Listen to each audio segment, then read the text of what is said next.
Hey, welcome back to the project. Tonight's mission is this.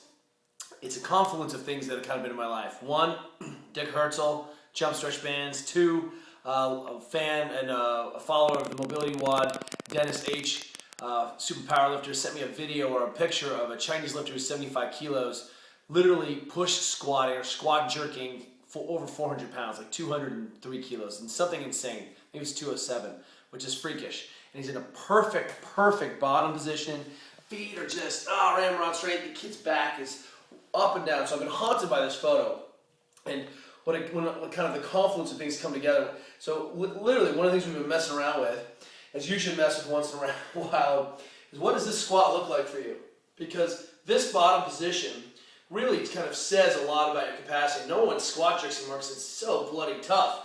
And if you just squat down, feet straight, feet turned down 11 degrees, you know who you are, or arms straight, what's that look like? And I want you to see the interface of what tight thoracic spine means to your bottom position.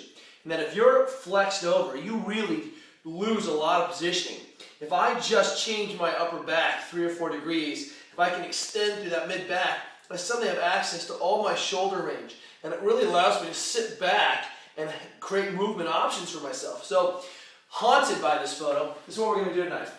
First piece, let's go ahead and use the band. And this is a technique that Mr. Herzl threw around. Hook it onto your leg, hook the other side on the other leg. What I like about this is what you're doing is getting a lot of compression. Whoop, flub that. Getting a lot of compression. Take two. Through the hip. Try it again. All right. So hook it on one knee, hook the other one on the other side. There it is. Okay, on your back. And what's happening here is that band is approximating the joints in the back of the socket, and then I can work into these corners. And what ends up happening is I get a kind of position of emphasis with this mobilization with the kind of compression in the joint. So we kind of get a 2-for-1.